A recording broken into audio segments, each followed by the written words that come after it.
Good afternoon. Where I am, it's the afternoon, and peace be with you.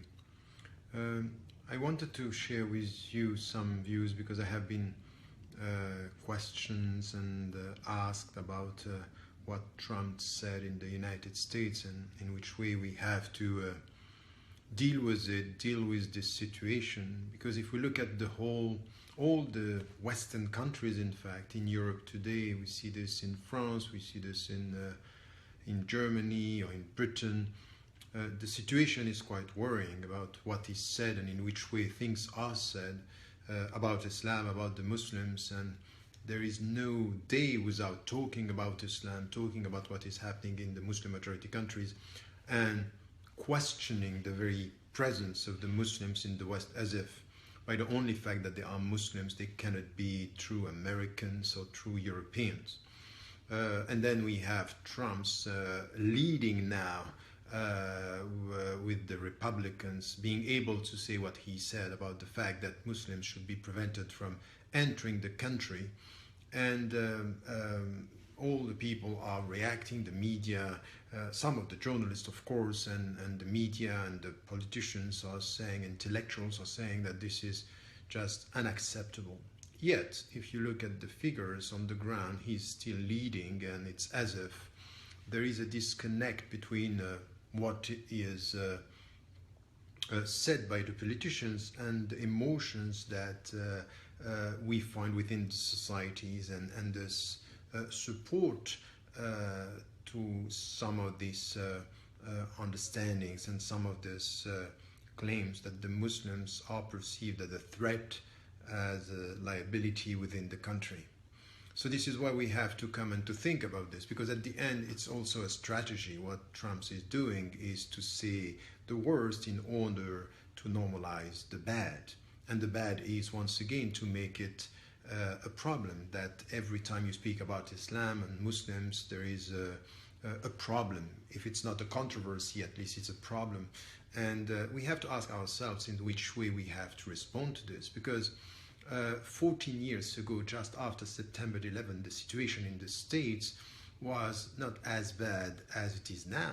We even had people supporting the Muslim and showing empathy and sympathy towards the Muslims. And now what we have is a majority of the American people are at least questioning Islam and the Muslims and the Muslim presence with all this violence around the world, and disconnecting what is happening in their country with what is happening in the Middle East, for example. It's as if what is done there has nothing to do with what is happening here. In religious terms, they are right, but in political terms, there is something which is missing in the whole discussion. And some of the Muslims, unfortunately, they are so keen to be accepted and to be perceived as Europeans or Americans. They go very quickly to some conclusion, say, you know what, we are going to speak about peace. There is nothing, there is no link between what is happening there and what is happening here. We should not question our foreign policies in the West. And I think that this is not the right way to do this. We really have 14 years after what happened in the States and what is happening in Europe now. All the Western Muslims should come to a deep introspection to ask themselves what they are doing and in which way they have to react and to have to act, even to behave within the Western society. Because once again, there is a strategy here. There is a discourse by trying to pave the road to make Islam a controversial reality and a controversial presence. And I would say that this is where, as Muslims, we have to be quite clear about what we want. And the first, even though it's not something that we talked about in the West, there is something which has to do with this spiritual introspection that is needed, is to come back to our intentions. What do we want, and in which way we are dealing with our societies. And this is where something which is very simple in spiritual terms is to renew our intentions. At the end, do we want to please our fellow citizens and our even governments and powers, or do we want to be faithful to our principles? Do we understand that our presence is a gift? And are we making our presence a gift? And it's all start with our spiritual, intimate journey that is so necessary. It has to do with ourselves before dealing with the surrounding society.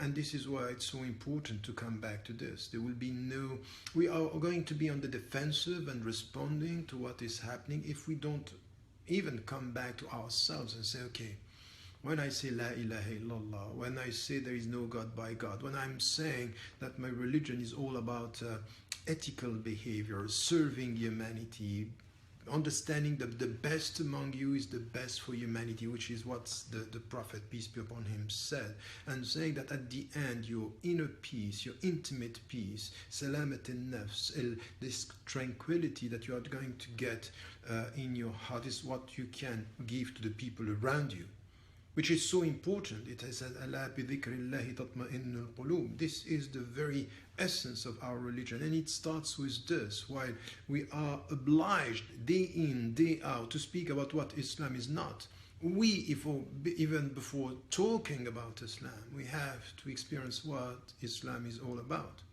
And this is an important challenge, because this intellectual strategic distraction that you have to speak about Islam, respond to this, say this, you are diverted from your path. And your path first is an intimate path. It's a path that is coming back to you. This is where you have this tranquility. This is where you find this consistency, and this is where you can nurture the courage which is necessary to face the surrounding society when it comes to poverty, injustices, discriminations, stigmatizations, and racism, Islamophobia as it is now in our societies in the West.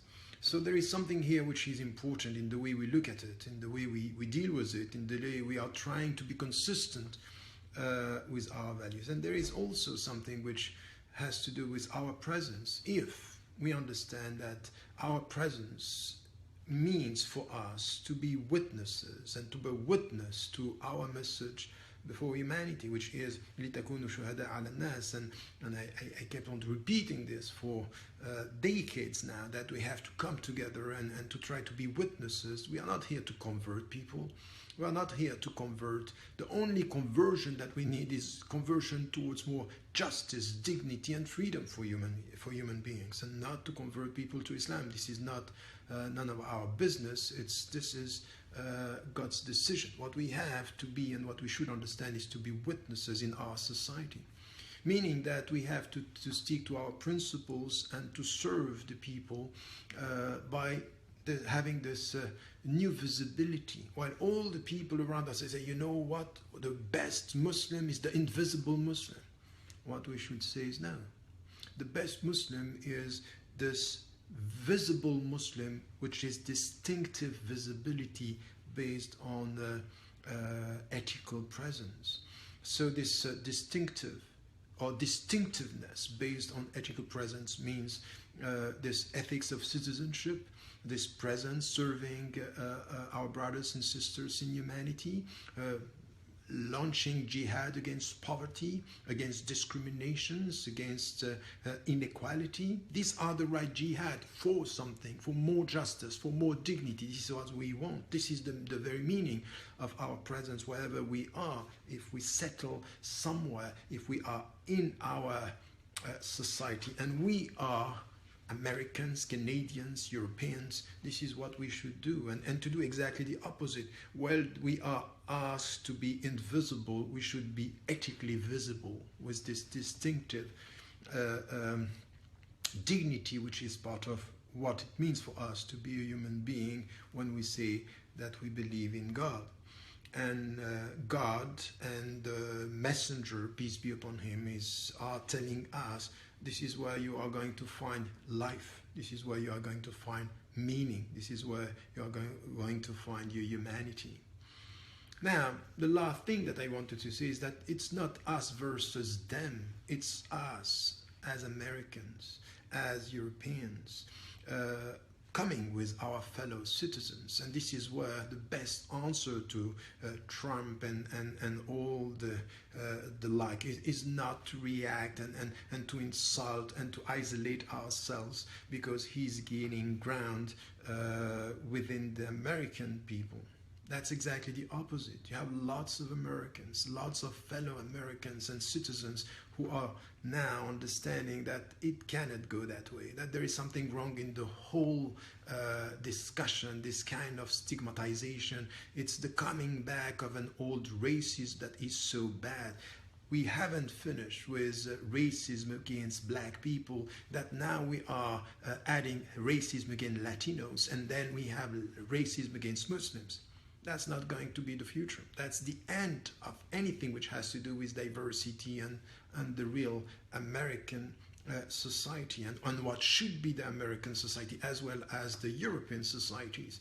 And all the politicians who are so scared to lose the next elections are not giving us solutions as to how do we come to this social cohesion, this human dignity that we in the West are trying to build together. And this is why we have to start working at the local level. And the solutions on the long run are going to come out of our commitment at the local level.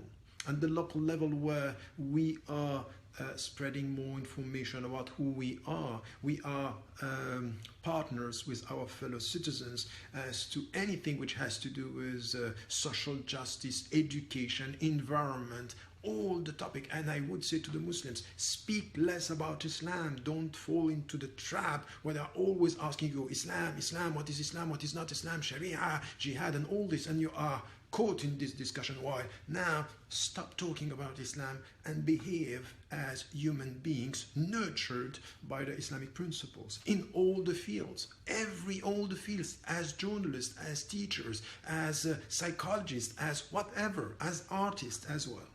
So less talks about Islam, much more translation of the Islamic principles in our daily life.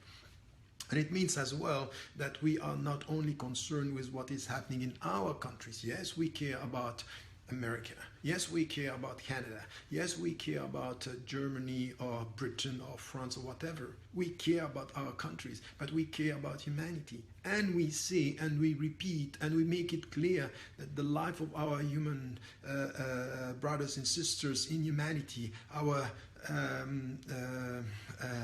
whoever is now dying because of this global warming, because of the wars, because of migrations and poverty, we care about humanity. We care about their life as much as we care about our lives here. This is also to bear witness to our message to our fellow human beings, because we can't end up having this position or this feeling that our dead have more value than theirs, and I would say that it is the starting point of a global racism, which is an undignified humanity. Let us come together and do exactly the opposite and be involved. So the best answer to Trump is not to respond to the statements, is to change the way we look at our presence and the way we look at our partners, and to come with this new visibility, stick to our principles, clear with our partners, and coming back inside again, coming back to our heart and our intentions. What are we trying to do? And why are we trying to do that? And in which way we are going to live our life, which is this quest for meaning. And when we get the answer, we know that the best, really the best among us, is the best for humanity. And this is the very meaning to have a heart close to the one and serving the last human beings that we can have, the poor people and the people who are completely invisible in our societies. This is where we are going to be visible, hopefully. And remember, while I'm ending here, to tell the people you love that you love them. Life is fragile. It's very fragile. Peace be with you.